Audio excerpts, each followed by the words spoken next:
Hello दोस्तों, welcome to the lecture 18 of software requirement engineering. क्या हाल चाल है आप लोगों का? आई होप सो कि आपने 17 लेक्चर तक लेक्चर्स देख भी लिए होंगे और उनको समझ भी लिया होगा। आज हम लेक्चर 18 की तरफ जा रहे हैं और उससे पहले वो लोग जिन्होंने अभी तक हमारे सॉफ्टवेयर रिक्वायरमेंट इंजीनियरिंग के लर्निंग वाले फेसबुक ग्रुप को ज्वाइन नहीं किया है तो उनसे ये रिक्वेस्ट है कि इसी वीडियो के डिस्क्रिप्शन में जो हमारा सॉफ्टवेयर रिक्वायरमेंट इंजीनियरिंग के लिए स्पेशली फेसबुक ग्रुप बनाया गया है उसको आप ज्वाइन कर लीजिए, ताकि ये जो लेक्चर मैं यहाँ पर यूट्यूब पे देता हूँ ये आपको वहाँ मिलते रहें। और इन्हीं लेक्चर्स के अंदर जो मैं स्लाइड्स प्रेजेंट कर रहा होता हूँ ये स्लाइड्स भी उसी ग्रुप के फाइल सेक्शन में PDF फॉर्मेट में अवेलेबल होती हैं, ताकि आप इनको डाउनलोड कर सकें, इनको एज अ नोट्स अपने पास रख सकें और जब भी दोबारा ये चीज़ें आपको रिपीट करने की ज़रूरत पड़े तो आप यहाँ से इनको स्टडी कर सकें।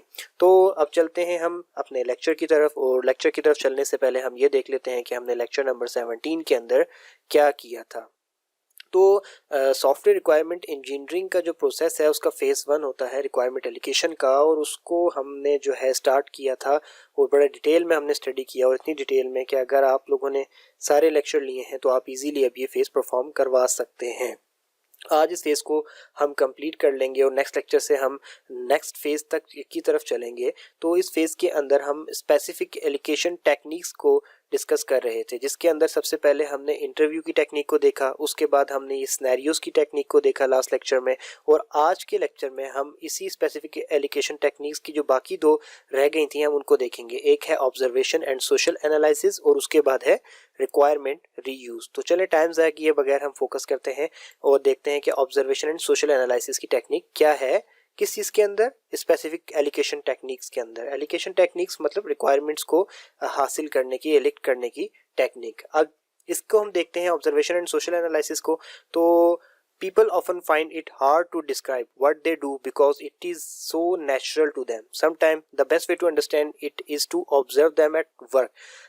होता ये है कि जब आप रिक्वायरमेंट इंजीनियरिंग कर रहे होते हैं और आप अपने क्लाइंट के पास जाते हैं रिक्वायरमेंट इंजीनियरिंग करने के लिए, तो एक्चुअली आप क्या करते हैं, आप उससे रिक्वायरमेंट लेने की कोशिश करते हैं। समहाउ आपकी ये कोशिश होती है कि हम जो है उस बंदे से रिक्वायरमेंट्स लें कि वो एक्चुअली चाहता क्या है।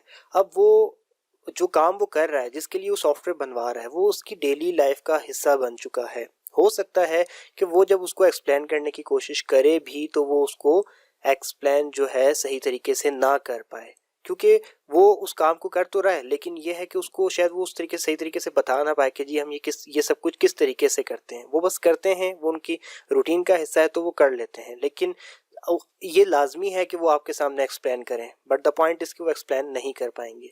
तो ऐसी सिचुएशन के अंदर आपके पास जो ज़बरदस्त तरीका होता है रिक्वायरमेंट लेने का वो ये होता है कि आप उनको ऑब्जर्व करो उनके वर्क के ऊपर। जब वो काम कर रहे हैं तो आप उनके पास खड़े होकर आप खुद देखो कि वो कैसे कर रहे हैं, क्योंकि वो तो एक्सप्लेन नहीं कर सकते। Actual work process often differ from formal prescribe process. वो फ़र्ज़ करें कि वो आपको बता भी देते हैं कि जी हम कैसे काम करते हैं, उन्होंने शायद अपना एक फॉर्मल जो है एक वर्क प्रोसेस डिफाइन किया हुआ होगा कि जी हम इस तरीके से काम करते हैं, और हो सकता है कि वो आपको बता भी दें कि जी ये हमारा सारा प्रोसेस है वर्किंग का, और आप उसको लेके चले जाएं और उसकी बेस पे आप रिक्वायरमेंट लेकर तो सॉफ्टवेयर बनाना शुरू कर दें। बट द पॉइंट इज़ कि कभी भी ऐसा नहीं होता कि जो फॉर्मल प्रोसेस डिफाइन करके रखे गए होते हैं ऑर्गेनाइजेशन 100% उनको फॉलो कर रही हो, वो कहीं ना कहीं उसको ट्वीक कर लेते हैं अपने हिसाब से और हल्का फुल्का उसको चेंज करके यूज़ कर रहे होते हैं। तो बेहतर इसलिए यही होता है कि आप खुद ऑब्जर्व करो और क्या करो कि यूज़ दी एथनोग्राफी टेक्निक। अब ये एथनोग्राफी टेक्निक क्या होती है?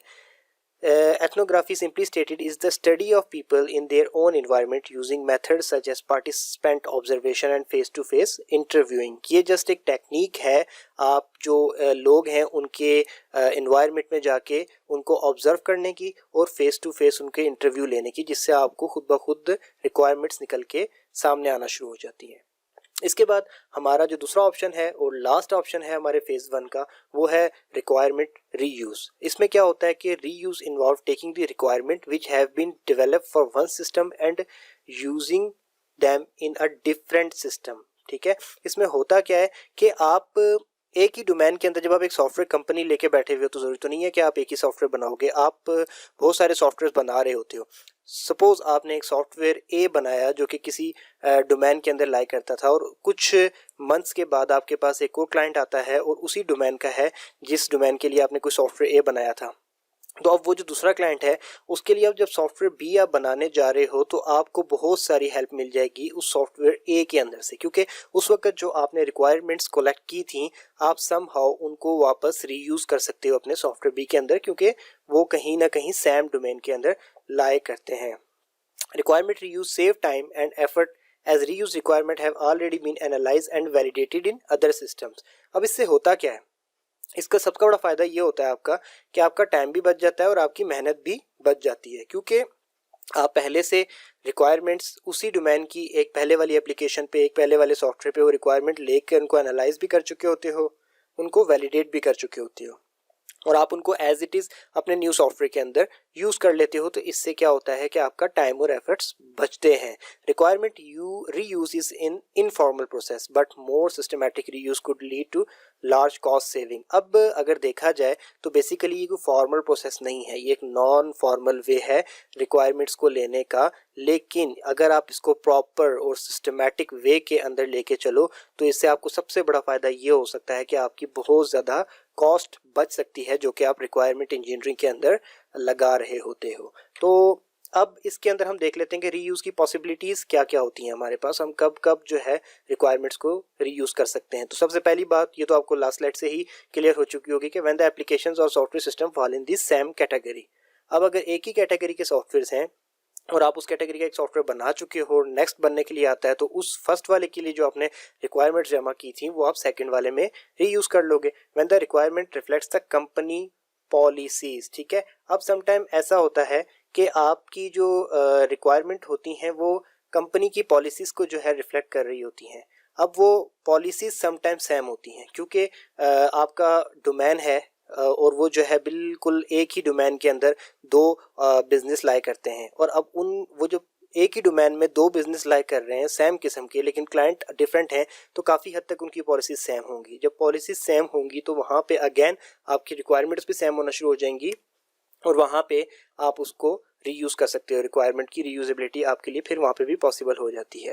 Reuse of requirement reflect the consistency of style across the different application of the same domain. अब ये एक तरीके से रीयूज का आपको बेनिफिट बताया जा रहा है कि जब आप रिक्वायरमेंट्स को रीयूज करते हो बार बार सेम डोमेन की एप्लीकेशन के ऊपर तो क्या होता है कि वो तमाम एप्लीकेशन जो आप डेवलप कर रहे होते हो उनमें एक स्टाइल की कंसिस्टेंसी नज़र आना शुरू हो जाती है और ये बहुत अच्छी चीज़ होती है कि सेम डोमेन की जो एप्लीकेशंस हैं उनके थीम में, उनके एक ओवरऑल स्टाइल में एक कंसिस्टेंसी नज़र आए। तो ये आज का हमारा लेक्चर था और ये जो फेज़ जो हमने शुरू किया था फेज़ 1 रिक्वायरमेंट इंजीनियरिंग के प्रोसेस का ये कंप्लीट हो चुका है। नेक्स्ट हम फेज़ 2 की तरफ नेक्स्ट लेक्चर से मूव करेंगे। आई होप सो कि आपको लेक्चर समझ आ गया होगा और अगर इस लेक्चर को लेके किसी भी किस्म का कोई कन्फ्यूजन है आपके माइंड में तो आप मेरे सामने दिए हुए ट्विटर अकाउंट को फॉलो करके आप मुझसे इसके बारे में क्वेश्चन कर सकते हैं। वीडियो अच्छी लगी हो तो लाइक करके चैनल को सब्सक्राइब कर दीजिएगा और जाते जाते आपको बताता चाहूँ कि आप ने अगर अभी तक वो ग्रुप ज्वाइन नहीं किया है जो कि सॉफ्टवेयर रिक्वायरमेंट इंजीनियरिंग के लिए फेसबुक पे बनाया गया है तो इसी वीडियो के डिस्क्रिप्शन में उसका लिंक मौजूद है, आप उसको ज्वाइन कर सकते हैं और ये स्लाइड्स जो आप स्क्रीन पे देख रहे हैं वहाँ से PDF फॉर्मेट में डाउनलोड कर सकते हैं। दोबारा मिलते हैं नेक्स्ट लेक्चर में, तब तक के लिए अल्लाह हाफिज़।